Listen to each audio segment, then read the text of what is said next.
interest of time, what we would do is the first half of the presentation is on a case we have treated over the last about 2 years, and the second half of the discussion will be more theoretical because some of these drugs are not still available in India, and Indian physicians are not using these drugs on a day-to-day basis. So our case for today's discussion is a 35-year-old premenopausal woman who did not have any family history. In 2018, she presented to us with this type of a picture. What you can see, a large mass in the breast and a lot of metastasis almost everywhere. And the biopsy was ERPR low and HER2 new positive, 3 positive, and it was a disseminated disease.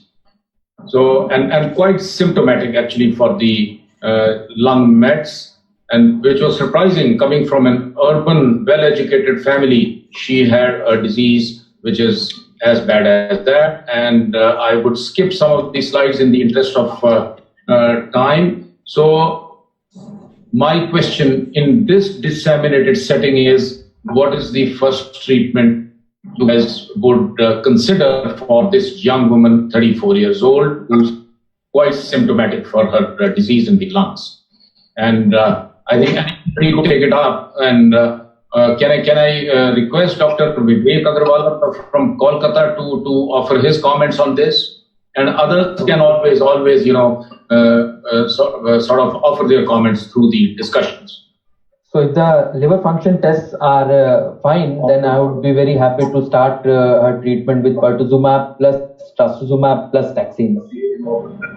So paclitaxel is fine, I think. We can go ahead with. So any other comments? Any other comments? Somebody has. Hello. Somebody has a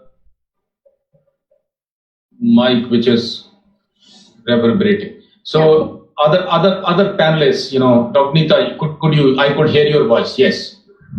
Yes, yeah. Thanks for presenting the case. It's a young lady with a very aggressive disease. I agree with the other panelists. I would also like to do an evaluation of the cardiac evaluation, ECG, echo, along with the other parameters before we take them up. Okay, now one more quick question. Is the lung involved? Lung pulmonary mets is there? Yes. So let me go to that slide and show you that. Yes. Yeah. Very symptomatic of lung mets, and thankfully her organ functions were good. Her liver function was good, cardiac function was good, and that is why the question about the first treatment. Okay, so there is some agreement about what should be done first: trastuzumab, and taxane. Taxane. I also agree. Any difference in the choice of taxanes between paclitaxel versus any other taxane or docetaxel in this setting?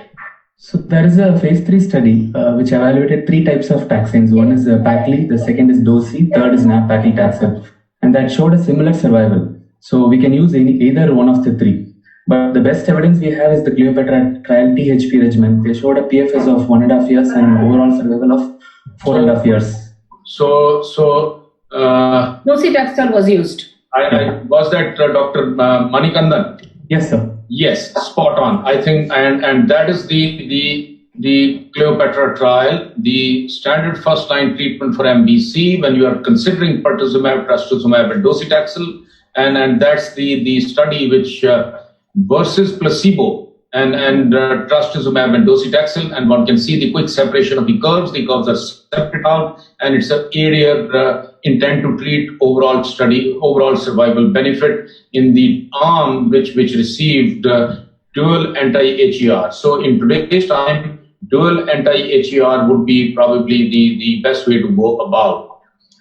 We haven't heard any comment from Dr. Vikas and Dr. Rakesh. Any comments about that? Sir, this is Rakesh Taran. Yes, Rakesh. What I would request is, as the disease burden is heavy, so I would like to go ahead with something like weekly taxanes, because considering the bulk of the disease, it's really tough to manage the marrow toxicity in such situation.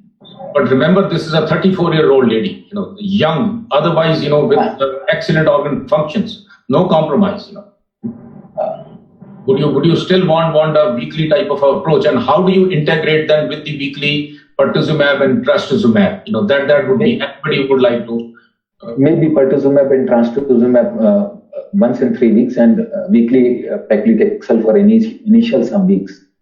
So how about Vikas? Would you adopt that approach? And, Dr. Ashok, can I say something? Yes, please. Yeah, one thing is that if Pacli is an option, then I think this patient also needs a central line. And whether we need denosumab for the skeletal lesion, that's just a thought process. So she did have the bone-directed disease, but we are focusing majorly on the choice of the taxane and integration of the taxane with the rest of the drugs. I think weekly will be a little difficult. I also find in an intense scenario, but yes, docetaxel 3 weekly is also a good option. So can I make one comment? Because this side Dr. Chaturvedi. So Yes. As already told by one of the panelists that we are comparing docetaxel, paclitaxel and paclitaxel. But we have a more strong evidence for docetaxel, pertuzumab and trastuzumab. So differing from the previous panelist, I would like to start her on docetaxel, pertuzumab and trastuzumab, and later on I may switch on to some weekly therapy if the tolerance is poor. But anticipating poor tolerance, I would not like to change the standard regimen. Spot on. In a 34-year-old, one would not expect the tolerance is not going to be there. You're not talking of a 64 or a 74-year-old. Exactly. If he's young, a disease will be more aggressive. First hit should be the best hit. So anybody would consider using any other drug like TDM1 or any other drug as a first-line treatment? And I have the Marion data out here, just for the sake of discussion, not that, this would be, and then where this is a comparison of taxane, Herceptin versus TDM1. This was a negative trial, and the third arm was TDM1 plus pertuzumab. So this was a negative trial. Now she completed 6 cycles, and you can see the response out here. She did well. Good tolerance, no issues, and response in the primary, in the liver, stable skeletal lesion, was continued on bone-directed therapy, and an improvement in the lung mets. So that was after 6 cycles, and she continued to have an ongoing response, and she was continued on trastuzumab and pertuzumab till about August of 2019, and at that point in time, there was some symptoms coming back, and as expected with this type of a burden of disease, there was a progression with now brain lesions. So that is where she failed within about a year or so, and there were multiple brain mets. What is the next treatment? Within 1 year, she's failed on docetaxel, pertuzumab, and trastuzumab.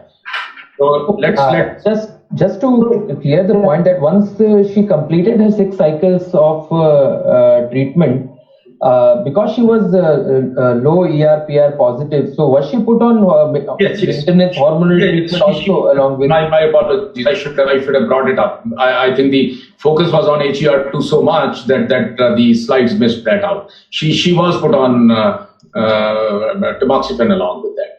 I can't recall now, but she was on the hormonal drugs. So now, sir, because she has brain metastasis, I think you have correctly pointed out that she received radiotherapy. Yeah, both supra as well as infratentorial with lesional edema. There was no choice for a limited radiation to be given.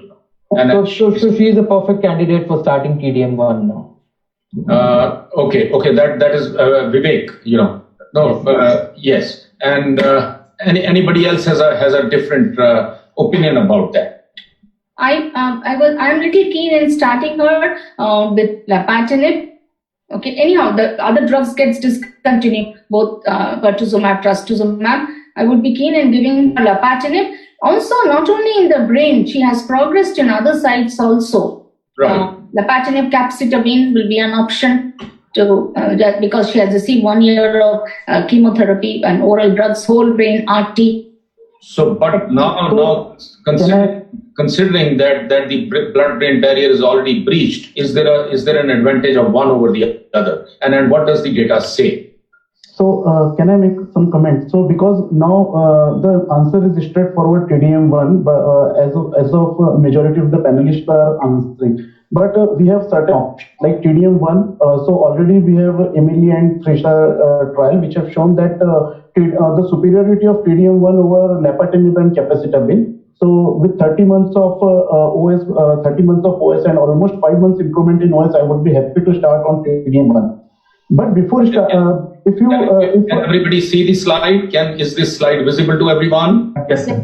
Yeah. So that's the Amelia and the Teresa data. Yes. But other options are also there, which are obviously not available in India, like tucatinib. So if we go to that, I'm coming to that next. So let's just stay. One just small comment because she has a CNS progression. So I think lapatinib capecitabine combination with 65% intracranial responses as shown in landscape trial, they are also a good competitor for TDM1. So the house is divided, and it's a fair choice. It's a fair choice. LabCape versus TDM1. If you base it on the Amelia, and then if you look at in the context of the whole setting, LabCape would be one of the options. And then Teresa, we know that this is a much later line. The other. The arm was the physician's choice treatment versus TDM1. This was a later line.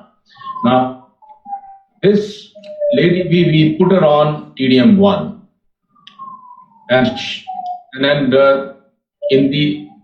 we know that the CNS disease it behaves bad, and we know that the risk of CNS disease is based on certain parameters, certain factors, and the choices, as there was just a comment about the other drugs, we would be coming in the subsequent slides about neratinib and some of the other drugs. So these are the options which have been opened up.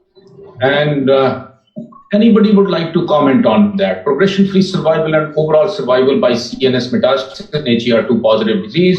This is one of the points which is a point of discussion in the clinic. Your and my patients obviously come back and ask us, Doc, now the disease has gone into brain within 1 year, and what's the outlook? Who would like to take it up? How do you counsel your patient and the families in the clinic based on the CNS disease in such a quick period of time? If you see the progression-free survival as shown by this graph out here, the CNS Mets at diagnosis and after diagnosis, almost the two lines are falling with each other. The progression-free survival, I think it's almost the same. Absolutely. I think this disease behaves bad, and there isn't much to choose between the two of them. Whether you have it up front or you have it, but of course. A lot of things would depend upon how much is the systemic disease and how much is the intracranial disease. This would be like talking about the entire bucket as a whole, and the overall survival, of course, would depend upon the response and the ability to take treatments and what type of treatment is available to an individual. Any other thoughts or comments about these two curves out there? Gaurav is not there. Dr. Sudhakar. Any comments from your side? See, initially the two curves are separating for the overall survival. So those with the metastasis coming after the diagnosis. So you have a little better improvement in overall survival till your CNS disease comes. But ultimately, the OS meets at a point, the two curves again merge together. So there may be a little better overall survival if you get the Mets a little later down in the line of the disease. Excellent. There is a very clear cut difference in overall survival once you have the CNS Mets. Right. So that is what it says. So it's a rapidly downhill course. Now we'll move on. And she was doing well, and by the early part of this year, she had a progression again. And now what next? What happens to this? So this kidney has received. THP and TDM1, what next? So I think, can I make comment? Yes, yes, please go ahead. Since she has received So, already. on the lighter side of it, the fastest fingers first. Whoever. Right, sir. So now we have two choices mainly. So considering the present scenario and availability in India, I think Lapatinib capecitabine would be the most reasonable option. But if we talk of the newer drugs, so I think she is a good candidate for trastuzumab deruxtecan as per Destiny trial, which has already shown a PFS, significant improvement in PFS of 16 months. But she has got the lung. The drug is approved. Yeah. FDA approved. But in this particularly, considering in this case, she has got a progression in lungs. And this drug has got almost a ILD rate of 13%, if I remember it correctly. So I would be slightly reluctant in means that point has to be taken into account that if she develops some ILD sort of thing, then we would be in difficult situation. So Lapatinib is a very good drug. Only the grade 1 and 2 can go back. 3 and 4 just cannot. Depending upon the 4 is of course cannot. 3 depending upon the reversal, and anything which goes beyond about 4 to 6 weeks, you just cannot go back on this drug. So these are theoretically the other options which are available. And anybody would like to offer comments? Yeah. So I was just wondering that whether anybody would like to use a double HER2 blockade with combining Lapatinib with trastuzumab now in this case, when you wanting, or you want to just use Kplap only. So let me come to the next slide. That's an interesting point, and then we'll come back and revisit this point. So we recently assessed her, and now she's again progressed in the brain. And this is within a short period. This is hardly about 4.5-5 months, 4 months that she's progressed in brain. It's very recent. I couldn't get those pictures, but this is a recent assessment done about a week back. And what is the role of neratinib and tucatinib? These are two new drugs which are CNS active. And who would like to take up? I have these slides, and somebody could elaborate on these slides about the neratinib capecitabine and lapatinib capecitabine versus capecitabine, the NALA trial, and the other trials on that. Anybody can comment on those these two and these two options. Sachin, at the same time, I have to ask you how much time we are still left with. Sir, about 3-4 minutes, sir. Oh, quick. So I think this lady has a CNS progression, and if we consider NALA trial, so they have considered patients with stable brain mets. While if we consider HER2 CLAMP study, so tucatinib was mainly used in the patients who progressed in brain. Thank you so much. Thank you so much for that very, very pivotal point that the NALA trial had stable meds. And I'm coming to tucatinib. So please continue on your comments, because we have 68% intracranial rates of tucatinib would I think force me to use tucatinib, and 14 months of PFS benefit is absolutely taken. And very active in combination with all the other partners. That's good about this drug. Cytopine, everything. Yeah. Absolutely. I think the tucatinib trial was present in the virtual ASCO. Okay.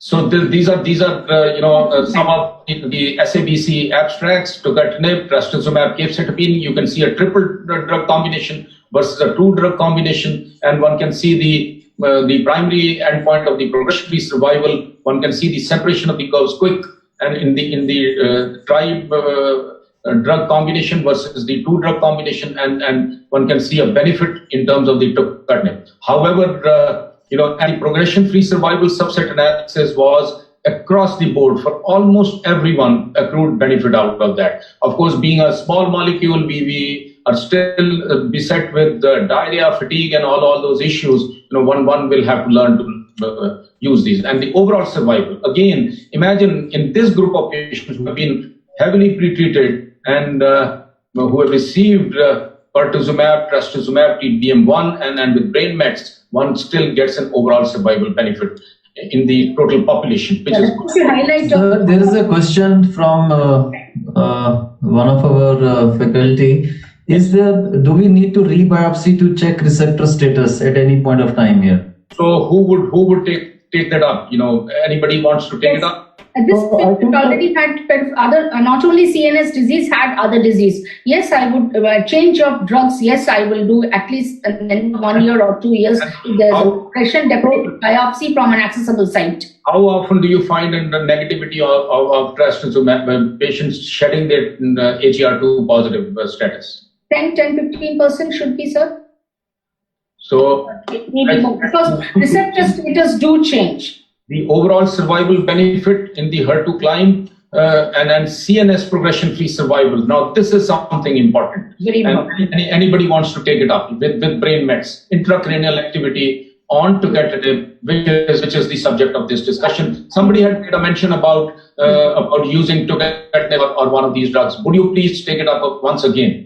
Yeah, it is. Yeah, this is the HER2 climb, the virtual as of this year. Tremendous response. 68% reduction in the CNS progression or death was seen, and you see the curve separating, giving a 40%. Nobody living beyond a year, and then look at the median progression-free survival, and then the number of patients living long enough on this study.